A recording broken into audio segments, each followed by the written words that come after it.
Hey all அஸ்ஸலாமு அலைக்கும். எல்லோரும் எப்படி இருக்கீங்க? ஹாப்பியாக சந்தோஷமாக டேவை பாசிட்டிவ் வைப்ஸோட சண்டே மார்னிங்கை ஸ்டார்ட் பண்ணியிருப்பீங்கன்னு நினைக்கிறேன். Same here also. அண்ட் இன்றைக்கி நான் என்ன பண்ண போகிறேன் பாருங்கள், என் கையில் நிறைய மசாலா ஐட்டம்ஸ் இருக்குது. அண்ட் இதுக்கெல்லாம் ஃபில் பண்ணி வைக்க போகிறேன். இந்த மாதிரி ஒரு சீசனிங் அண்ட் பார்த்திங்கன்னா chaat masala, amchur powder and Everest pav bhaji masala and நிறைய இந்த நார்த் இந்தியன் டிஷ்ஷஸ் செய்வோம் இல்லையா, இந்த சோலை மசாலா. ஸோ இந்த மாதிரி நிறைய மசாலா ஐட்டம்ஸ் எல்லாம் வாங்கியிருக்கேன். ஸோ இதுக்கு இந்த மாதிரி கிளாஸ் ஐட்டம்ஸ் மாதிரி வாங்கினேன். இந்த மாதிரி லைக் கொஞ்சம் ஃபேன்சியாக வாங்கலாம் அப்படின்னு சொல்லிட்டு வாங்கினேன். பட் இது என்னடா ஒட்டி வச்சுருக்கேன்னு பார்க்குறீங்களா? ஸோ இது என்னென்னா அந்த அமுச்சூர் அண்ட் இந்த சாட் மசாலா சீம் கலர்லேயே இருக்கும் பார்த்தீங்களா? ஸோ அதனால் இது டிஃப்ரென்ஷியேட் பண்ணுறதுக்காக நான் இந்த மாதிரி ஒரு ஸ்டிக்கி நோட்ஸ் எடுத்து இந்த மாதிரி எழுதி ஸ்டிக் பண்ணியிருக்கேன். ஸோ ஆரிகனோவுக்கு நம்ம ஒட்டணும்னு அவசியம் இல்லை, பட் தென் நான் ஸ்டிக் பண்ணிட்டேன். ஃபைன். நெக்ஸ்ட்டு சில்லி ஃப்ளேக்ஸ்க்கு மட்டும் நான் ஸ்டிக் பண்ண வேணாம் அப்படின்னு சொல்லிட்டு, ஏன்னா சில்லி ஃப்ளேக்ஸை பார்த்த உடனே தெரியும் இல்லையா? ஸோ அதனால் அது மட்டும் பண்ணலை. இதெல்லாமே நம்ம முடிச்சிட்டோம். நெக்ஸ்ட்டு பார்த்திங்கன்னா ஆயிலெலாம் வாங்கியிருந்தேன். ஸோ யூஸ்வலி நம்ம வீட்டில் 3 ஆயில் யூஸ் பண்ணுவோம். ஸோ அந்த பாட்டிலை பார்த்தாலே தெரிஞ்சிருக்கும். ஆல்ரெடி நான் அதில் ஊற்றி வச்சுருந்தேன். எகெயின் நான் ரீஃபில் பண்ணுறேன்னா, ஸோ இது என்னென்னா நல்லெண்ணெய் வாங்கினேன். ஸோ நான் நல்லெண்ணெயை ரீஃபில் பண்ணி வச்சுட்டேன். எகெயின் அதிலேருந்து இன்னொரு பாட்டில், குட்டி பாட்டிலுக்கு என்ன ட்ரான்ஸ்ஃபர் பண்ணுறேன்னு பார்க்குறீங்களா? ஏன் அப்படின்னா, நம்ம இவ்வளோ பெரிய பாட்டிலை லைக் நம்ம தோசை சுடுறப்பெல்லாம் எடுக்க ரொம்ப கஷ்டமாக இருக்குது. ஸோ இது என்னென்னாக்கா உள்ள ஒரு ப்ரஷ் கொடுத்துருக்காங்க.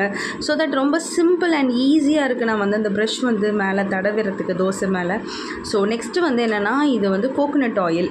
ஸோ 916 இது கேரளாலேருந்து கிடைக்கும்னு சொன்னேன் இல்லையா? ஸோ இந்த ஆயில் யூஸ்வலி நான் இதே பாட்டிலே தான் யூஸ் பண்ணுவேன். பட் இது இப்போது நான் கொஞ்சம் ஃபேன்சியாக இந்த மாதிரி யூஸ் பண்ணுறதுக்காக இது வாங்கினேன். ஸோ இதான் ஃபர்ஸ்ட் டைம் நான் இதில் ஃபில் பண்ணி வைக்கிறேன். ஸோ நம்ம வீட்டில் coconut oil and gingelly oil, next பார்த்திங்கன்னா நார்மல் சன்ஃப்ளவர் ஆயில். ஸோ இது யூஸ்வலி யூஸ் பண்ணுவோம். அண்ட் இந்த மசாலாஸ் எல்லாம் நான் இப்போ காட்டுறேன் இல்லையா, இந்த பாட்டிலில் தான் நான் வச்சுருந்தேன். ஸோ எனக்கு கொஞ்சம் கஷ்டமாக இருக்குது. ஏன்னா நான் ஓப்பன் பண்ணி எகெயின் அதுலேருந்து எடுக்கிற கொஞ்சம் கஷ்டமாக இருக்குது. பட் இது ரொம்ப ஈஸியான ஒரு இது தான். லைக் நம்ம டக்குன்னு திறந்து நம்ம ஸ்ப்ரிங்கிள் மாதிரி தான் நம்ம பண்ணி விடலாம். ஸோ அதனால தான் இந்த மாதிரி பாட்டில்ஸ் வாங்கினேன். எகெயின் இது பாருங்கள், நான் ஜிஞ்சலி ஆயில் வச்சு அந்த மாதிரி சன்ஃப்ளவர் ஆயிலும் இந்த மாதிரி எடுத்து வச்சுருக்கேன். ஸோ எனக்கு கொஞ்சம் இது ஈஸி அண்ட் பார்க்கவும் ரொம்ப அழகாக இருக்குது இல்லையா? நல்லா ஆர்கனைஸ்டாக இருக்குல்ல நம்ம கிச்சன். ஸோ அதனால தான் இந்த மாதிரி எல்லா மசாலாஸ், இது பெப்பர் நான் வீட்லேயே அரைச்சி ஃபில் பண்ணி வச்சிட்டேன். ஸோ எனக்கு தெரிஞ்சு இப்போ எல்லா சீசனிங் அண்ட் மசாலாஸ் எல்லாம் ஃபில் பண்ணி நம்ம கிச்சனை ரொம்ப ஆர்கனைஸ்டாக எனக்கு தெரிஞ்சு நான் வச்சுருக்கேன். ஸோ நீங்களும் இந்த மாதிரி வீட்டில் நல்லா இந்த மாதிரி ஆர்கனைஸ்டாக வச்சா கண்டிப்பாக உங்களுக்கு ஒரு பாசிட்டிவ் வைப்ஸ் வரும். அதை பார்க்குறப்பவே நமக்கு. ஸோ ஜென்ரலாகவே நம்ம ஏதோ ஒரு விஷயத்தை நம்ம பண்ணோம் அப்படின்னா கண்டிப்பாக ஒரு 5 minutes to 10 minutes அதை அப்படியே ஸ்டன் ஆகி பார்த்துட்ருப்போம்.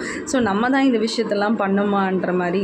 ஒரு எக்ஸாம்பிள் பார்த்திங்கன்னா, நம்ம வீட்டில் துணி துவைச்சா கூட துணி துவைச்சி அதை காய போட்டு நான் ஒரு 5 minutes பார்த்துட்டே இருப்பேன். அப்பா ஒரு வேலையை நம்ம சூப்பராக முடிச்சிட்டோம் அப்படின்ற மாதிரி. ஸோ எல்லாருக்குமே அந்த மாதிரி தான். நம்ம ஒரு விஷயத்தை நம்ம ஆர்கனைஸ்டாக நீட்டாக வைக்கிறப்ப அது ஒரு பாசிட்டிவ் வைப்ஸ் நமக்கே வரும் இல்லையா?